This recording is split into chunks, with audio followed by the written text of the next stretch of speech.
America, my name is Osei-Frimpong. I come to you live every Monday and Thursday to do a show. Monday, the show's about relationships. Thursday, the show's about politics. I'm going to do a little bit of both today. And we're going to talk a little bit. Let's just start out with the hubbub about Simone Biles. There is a podcast in which Simone Biles' husband, a cat by the name of Jonathan Owens, said, well, when we were dating, I just considered that I'm the catch. I'm the one. He's an NFL player at the time. He was on the scout team, but his prospects were looking good. And he just assumed when they were dating that he would be like, it would be her pleasure to end up with him. And you know what? He was right. He is the catch in that relationship. And I say this as a person who actually likes Simone Biles. I think she's lovely. I think she's wonderful. I think she's great. For many other people, being married to Simone Biles would be great, but just because you're the best gymnast who's ever done it, and I think she might be the best, she's the best gymnast who's ever done it, doesn't mean it would be great to be married to you. Those are two different things. They're tied. Like, one of the perks of being married to Simone Biles is that you get to go to all of some cool functions you might not get to go to without being married to Simone Biles. But when you're at those cool functions, you have to be on your best behavior. And I don't know if I want to be on my best behavior. I might not even go. If that's the case, if I have to go to this cool function but have my mouth tied, I don't want to do that. I'm a grown person. I want to be able to say what I say and not worry about messing up Simone Biles' brand. So if I was in the Simone Biles brand management business as her husband, I don't know if I would rather marry somebody else. Just like, it'd be nice, like, if you're Stedman, that Negro's mute.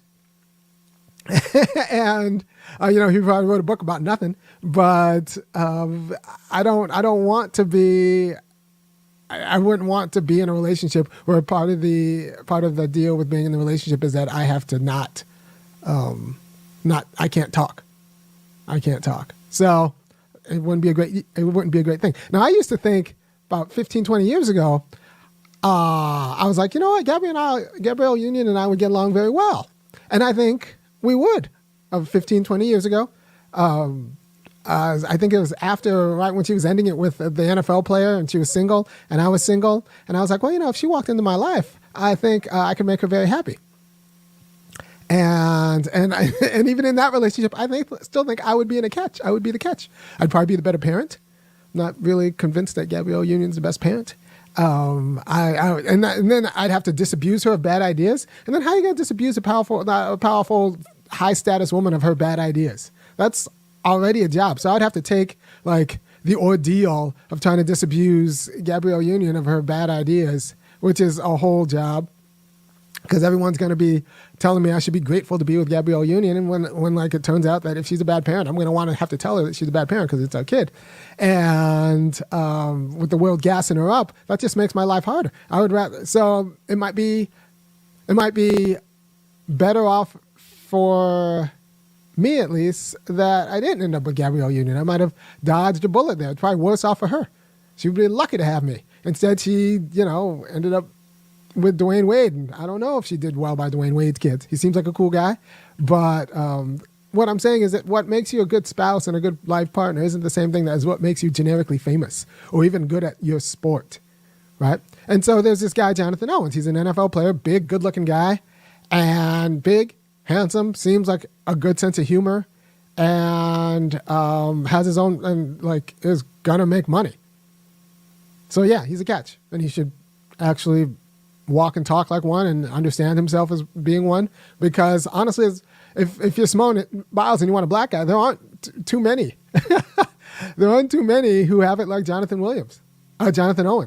So I'm glad they have each other, and Biles should be happy that she had him. I know a lot of women out there want Biles to marry an overweight billionaire who's probably not very funny, kind of boring, and bad at sex, but he's a billionaire, so he's some ship magnate, go the Jackie O route and end up with a shipping magnate or something like that. And I'm sure she could have a chance, but that's not great. That's not that great of a life. She already has her own money. She already has her own status. So maybe she wants a guy who's actually, you know, handsome, funny, and is like a good time to be around, to live her life with, which is, by all accounts, what Jonathan Owens is. So they should have each other, and she should be happy she found him and didn't take the advice of the people who probably would want to push her on some, shipping magnate or someone like that. So I respect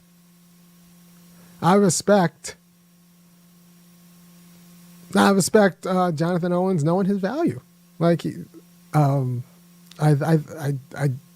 for those who just assume that just because Simone Biles is a fantastic gymnast, that she is automatically the most eligible person in the world, that's ridiculous. I don't care about that. I mean, I want her to be good at something. It's cool. And what I like about her is that in every interview I've seen of her, she seems cool, which is as important as her being in terms of wife. It's as important as, the fact that she's the best, gymnast who ever did it.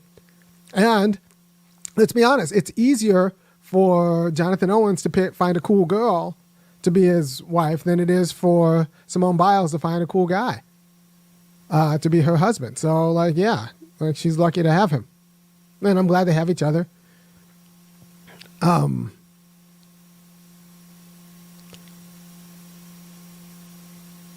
Yeah, so that's what it is.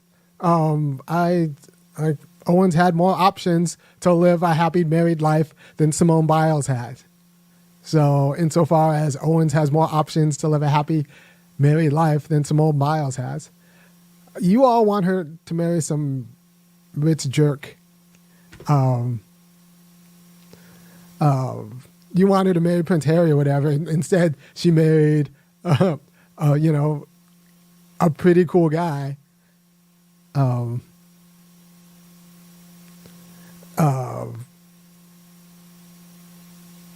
she married a pretty cool guy who's like has a pretty good sense of humor and makes her laugh and is like handsome and seems probably going to be a good dad. That's better than the guys you would have her with, right?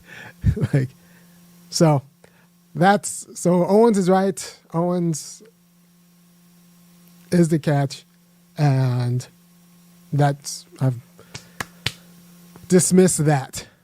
Someone said that Simone Biles could have married Zac Efron. Well, Zac Efron was into her, but maybe she wasn't into him. It's possible Zac Efron was more boring than this guy. And why should she have married Zac Efron? What's so great about Zac Efron? He's, so I don't really know. So I think Biles got a great husband, and Owens got a great wife, and they're going to be, I hope they're happy, and they should be happy with each other. And insofar as Owens had more options for a great family life from the infinite number of people, from the infinite number of people who would have gotten with him, I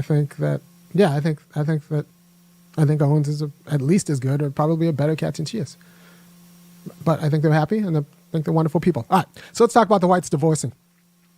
So I'm hearing tell of stories of all of these kind of working class white guys getting dumped by their wives, and this is the South, so most of them are jerks anyway. But I find it's sad because I'm a fan of marriage, and I think people should actually. I think there's a peculiar kind of freedom that can only come through marriage and the kind of togetherness that comes with marriage. But it's also hilarious because these guys are jerks. But you have these women who knowingly marry guys who are jerks because they think the guys will provide and protect. And then when it turns out that for some reason the women don't need their protection or provision or whatever, the guy can't provide and protect, they get rid of them.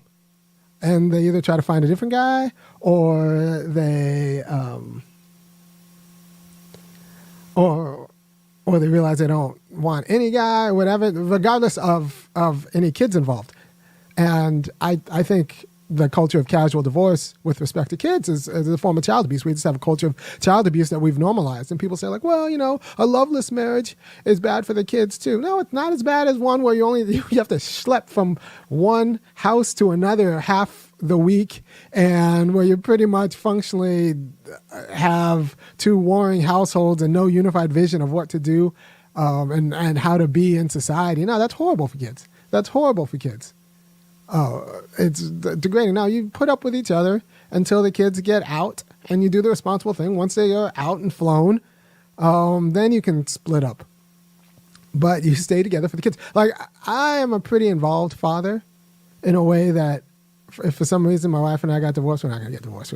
We're great. But the idea that I could do what I do with my kids on half time is laughable. It's laughable. My kids would take a huge hit because being a parent is an everyday activity. It's not something you can just kind of pass off. But the problem is with these poor whites is that they were raised themselves by jerks. And, both mothers who were jerks and fathers who were jerks. And so these white guys don't know how to be anything else, or can't really, not the smartest group, the poor and working class ones. So they don't really know how to be anything else except like a poor imitation of their parent. And then since the culture isn't holding the marriage together and the money's not holding the marriage together because women have options, they get divorced. The woman dumps them. The kids suffer, but it's really kind of sad. So if I were a white guy making under $60,000 a year, I would, you got to walk on eggshells.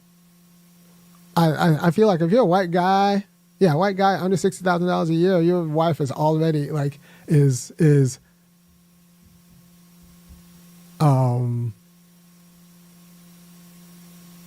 your wife is already if she's like this white mercenary type, she's already just 1 foot out the door anyway.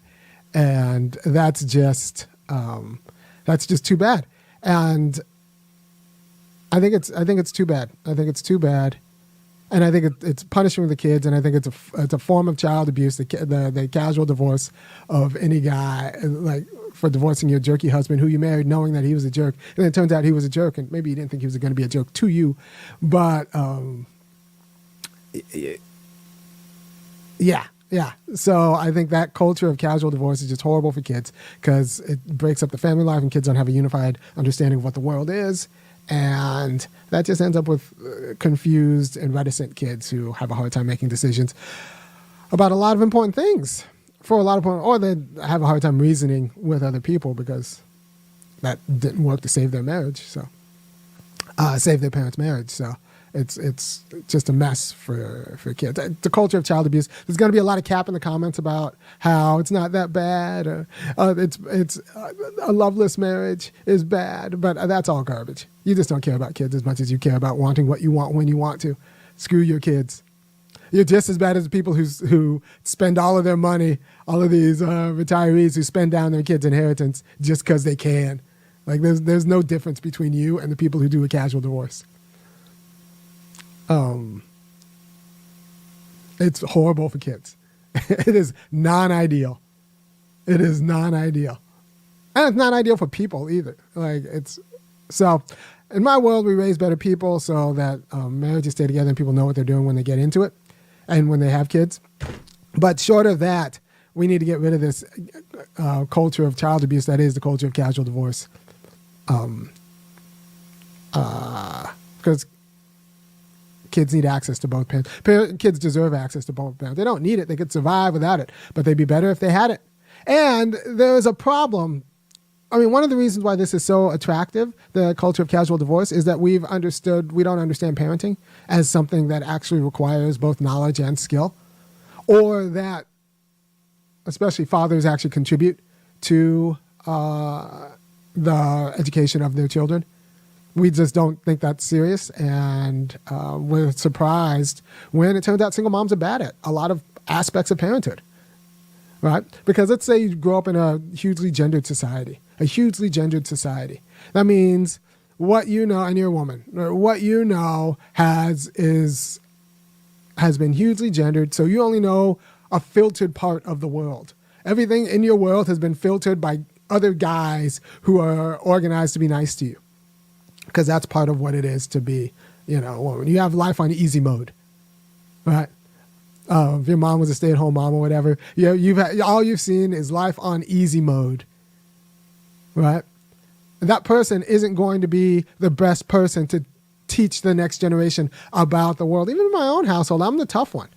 Like, I'm harder on my kids because I understand the world to be harder than my spouse understands the world. One of us is right, but my kids are going to be tough because I understand the world to be tough. So you get these single moms who are just bad at it because they don't understand how tough the world really is and how much it's not life on easy mode, and then they end up raising whores. Useless guys and then whorish women because they low-key thought that they low-key taught their kids that the world was going to be nice to them based on their looks or whatever it is, however it is women get through in the world. And even if the father's bad, even if the father's a jerk, the fact that he has a different understanding of the world but the same relationship with the kids is going to be good for those kids because he will actually be honest to the kids about the world in a way that the mom in this hugely gendered society is not equipped to be. So if you're just raised by the mom, you're going to get a distorted notion of the world.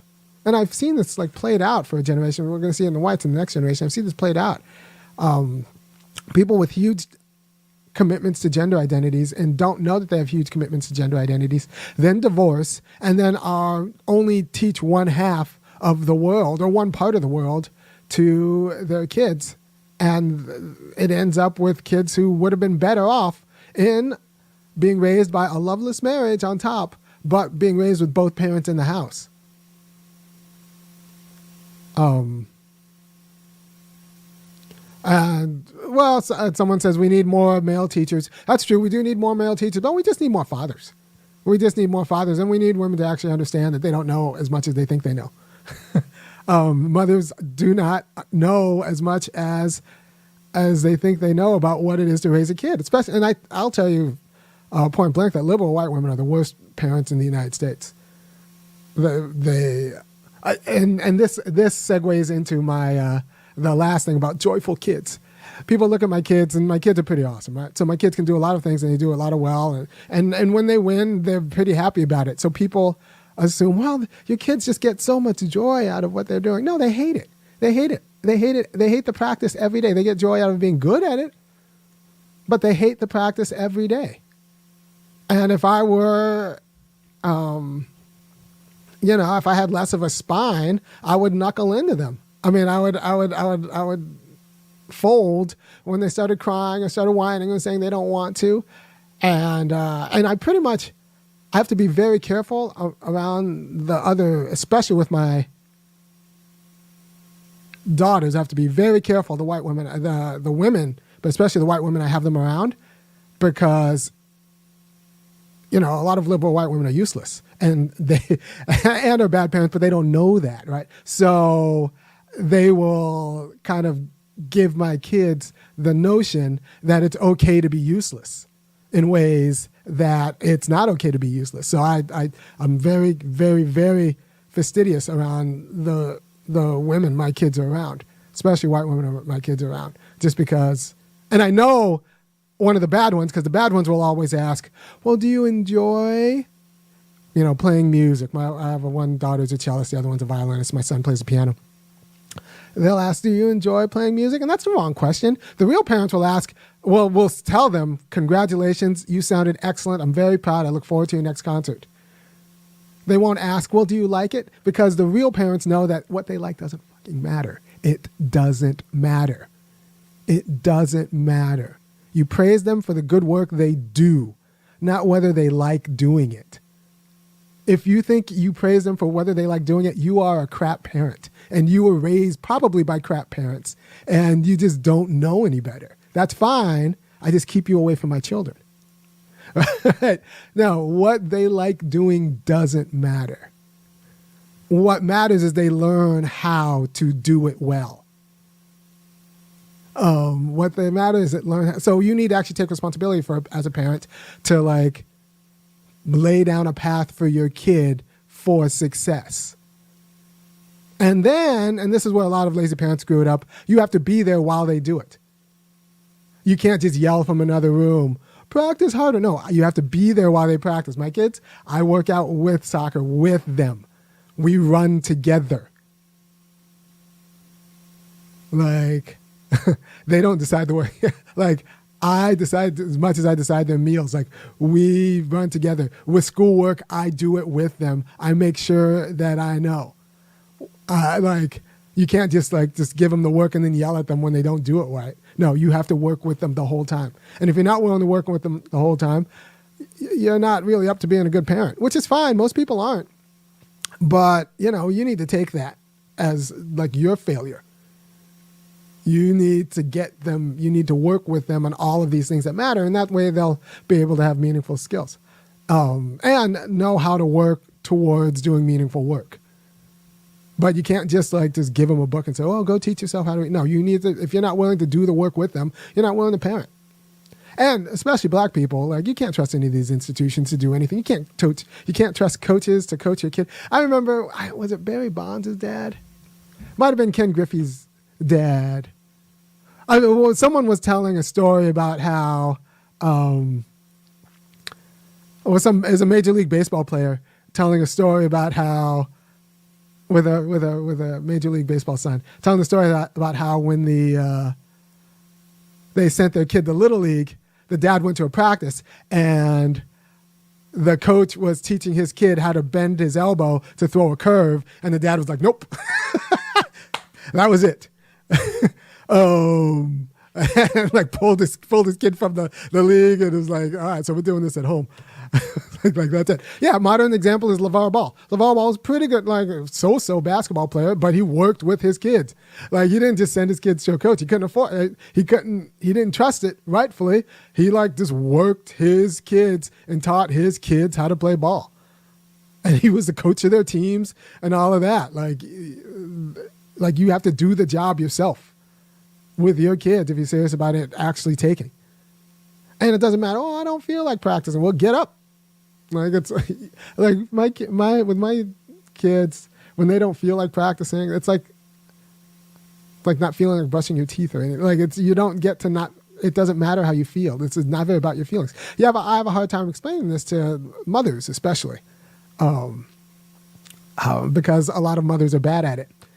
And they're raising useless kids and don't know why. But yeah, it doesn't really matter. I don't care how my kids feel. Not really. I care about what they understand. And so I tell them why they have to do what they have to do. So they'll have a reason but they still have to do it. I just tell them the reason why I have to. And it doesn't, and the people who always ask my kids, well, do you like doing it? Blah, blah, blah. They're just actually a problem. It's a sign of a deficient culture. So these parents, the bad parents I'm talking about who thinks kids should enjoy it. When they're single parents, they're awful parents because they don't know how much of the actual raising was done by, the male figure in the house. Right. Now, if you're not tied to a gender identity that big of a deal, you might be a better single parent. If you are tied to a gender identity, then you're going to be a bad single parent because you're not, you don't know enough. You simply don't know enough. You've been living life on easy mode that's been filtered by the area man, and you don't know that. So you're not going to be able to teach your kids how to actually scrap in this real world. You don't know enough. So if you want to raise joyful kids, tell them what to do, and then you have to be with them in order to as they do it so that they learn how to do it. Because you're fighting against a world that wants to kind of seduce them with immediacy and give authority to their immediate feelings. There's one thing that's good about, like, hardcore religions like Orthodox Judaism or, Jehovah's Witness or Seventh-day Adventists or something like that. Nobody ever asks them what they like. It's never been about when you do the things and you perform the rites, at no point in time do people ask the kids if they like to do it. It's just what is done. And you could say, well, it's what's done because it's what the Lord intended. But you have to separate the mark of parenting, the job of parenting is separating their kid from the immediate authority of their wants and desires and likes. And so you could use religion to do that, or you can just use kind of thought and ethics to do that, or force to do that. But you have to do that, because if you don't do that, you're just creating a little narcissist. And then you're surprised when your kid ends up on drugs, because you've taught them that they should be able to do whatever makes them happy. And you know what makes them happy? On drugs, right? They don't have any sense of responsibility and can't do anything, because being able to do things takes work and a kind of ethic that they've never actually developed, because you were never there to develop it with them. And so you have crappy kids because you were a bad parent. But the good news is I do this video so that you can get in front of this and set down schedule. One of these videos, I'm going to just do a day-to-day, like I'll walk you through a day, a summer day. A summer day, what it looks like in the Osei-Frimpong household. And it's going to be possibly different than what you imagine. Now, admittedly, I myself was not raised by the greatest. My parents split, and then my mom worked. And so I had to I was raised by memories of my dad. And then when I got to college, I kind of had to reverse engineer when I saw all these functional kids who actually knew what they were doing. I had reverse engineering what their upbringing was like. And then it made, like confusion and sense and everything in life made a lot more sense. So I do this video so that and it's countercultural. I do this video so that you have some sort of stability and some arguments when you get the pushback from being a good parent. I've given you the quality of arguments you need in order to withstand the pushback you're going to get from the culture that just wants to get your kid addicted to cotton candy and the immediate gratification of their own joy. No. Your job as a parent is to separate your kid from the authority of their feelings, and the authority of their immediate feelings. And anyone who tells you anything different is might as well be a drug pusher. Immediacy is the enemy.